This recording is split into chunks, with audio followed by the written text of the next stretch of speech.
I'm Corwin Edwards, and I worked with Gillian Wagner, and our poem was Dover Beach by Matthew Arnold.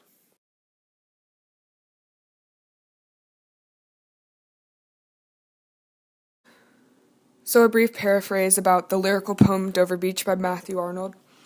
It begins by highlighting the bright, beautiful aspects that life can bring when he has a couple together looking out at the ocean, which in this poem is an extended metaphor. The speaker begins to realize that life is full of sadness when he reflects upon the world that came before him and how that led to the hopelessness and misery that surrounds them in the present day. He concludes by saying that they need to try to remain faithful to one another, even though they exist in a world that is like a battlefield, a place where hopelessness exists with only the slightest bit of happiness.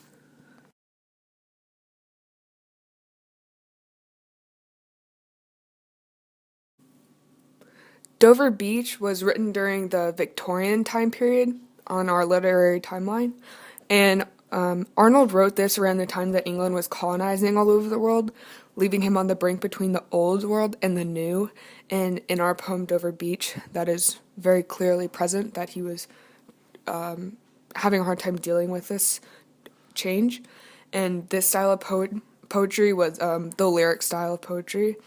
And just the way that this poem was written, it really does demonstrate the struggles and changes Arnold was experiencing in his own life.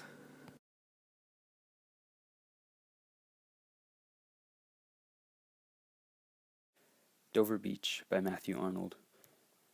The sea is calm tonight, the tide is full, the moon lies fair upon the straits, onto the French coast, the light gleams and is gone.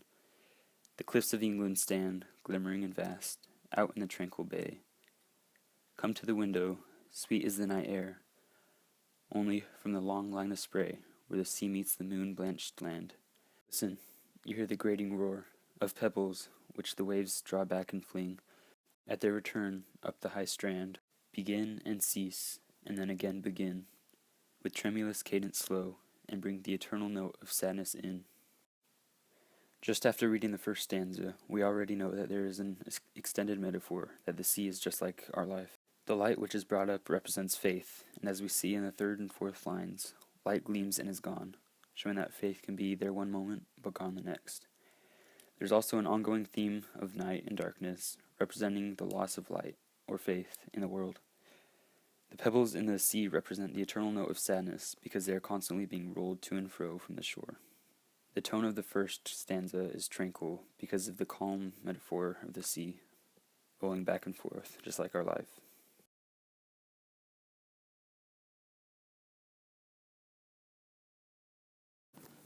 So now we can analyze stanza 2, which is Sophocles long ago heard it on the Aegean, and it brought into his mind the turbid ebb and flow of human misery. We find also in the sound of thought, hearing it by this distant northern sea. So it begins with an allusion to Sophocles, he's best known as being a great human thinker, and here he's referenced to thinking just about humanity in general, and it's just about how awful it really is. In line 3, when it says the turbid ebb and flow, it means he's thinking about the muddy and murky and very unclear parts that we have in life in general. And ebb and flow usually is associated with coming and going, so it's just the great coming and goings of life that we have.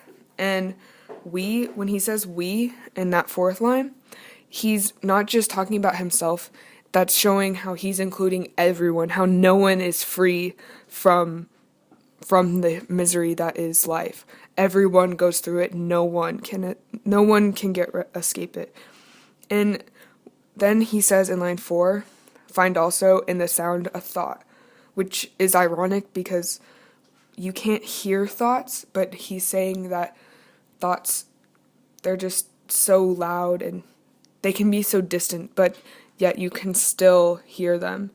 And it's also all just connecting. It's showing how connected the past is to the present, how life is still the same as it was hundreds of years ago, despite all the differences there really are. It's still the same when you get down to the end of it.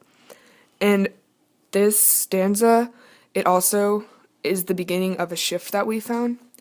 And you can tell it's a shift because the first stanza, that is when you have, that's when when the speaker is in the present, and he's talking to, and then he's talking to his lover about the past. So it's a shift from present to past, which is pretty significant in this poem.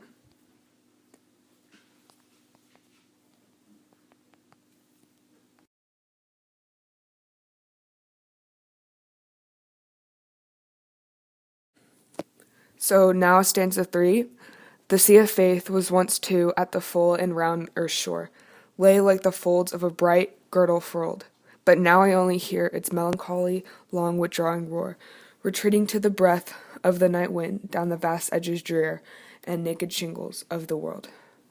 So the first line, the sea of faith, that's a metaphor for an ocean of religious belief.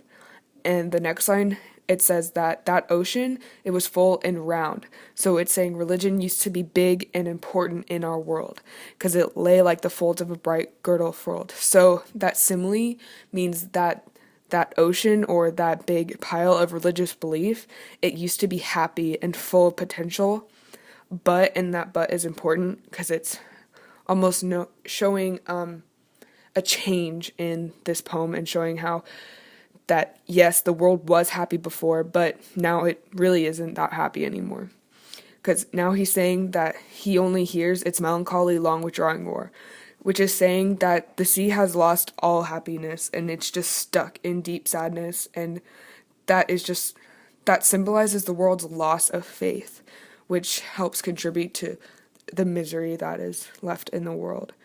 And retreating to the breath of the night wind, that is a deep contrast to something earlier in the poem when in the first stanza it said sweet is the night air, because that was saying the night air was happy and nice, but now this breath of the night wind, it's making it sound very hopeless and alone, and it just very bad.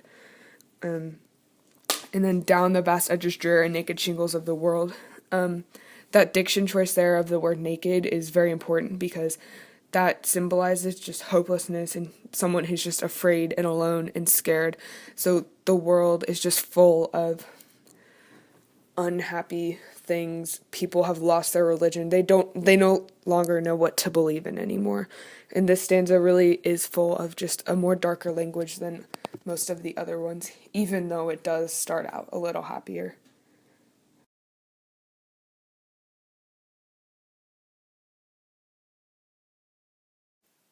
Ah, love, let us be true to one another, for the world which seems to lie before us like a land of dreams, so various, so beautiful, so new, hath really neither joy, nor love, nor light, nor certitude, nor peace, nor help for pain, and we are here as on a darkling plain, swept with confused alarms of struggling and flight, where ignorant armies clash by night. After the final shift of the poem, we are back into the present time, where the speaker is talking with his love. He uses a simile in line 3, calling the earth like a land of dreams. This says that the world is only truly happy in dreams and not in real life. Then it tells us people's false perceptions of the world, that it is so beautiful and new, but then gives us the reality that the world really doesn't have joy, love, light, nor certitude or peace. This is how the reader knows that the speaker now truly sees the world realistically. He again repeats the ongoing theme of darkness, calling the world a darkling plain. To finish the poem off, he calls the world a battlefield full of confusion and ignorant armies in the darkness. The tone has completely changed from what started as tranquil to now being grim and dark.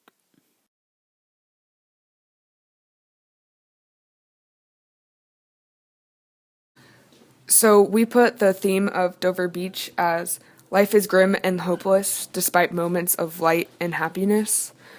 And then the next thing we did was develop that theme into an essay based on the prompt, how does the author reinforce meaning through his use of figurative language, tone, structure, and other literary features?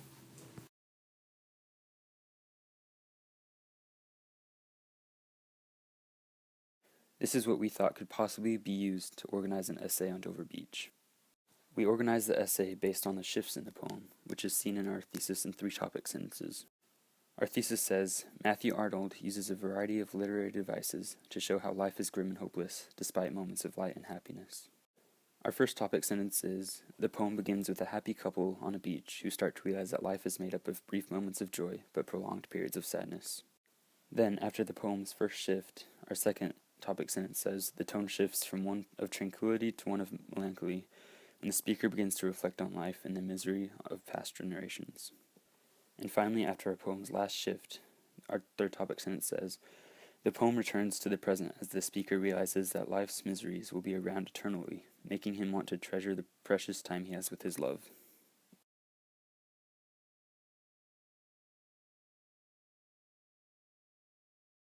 We used CummingsStudyGuides.net and Schmoop.com to help analyze Dover Beach by Matthew Arnold.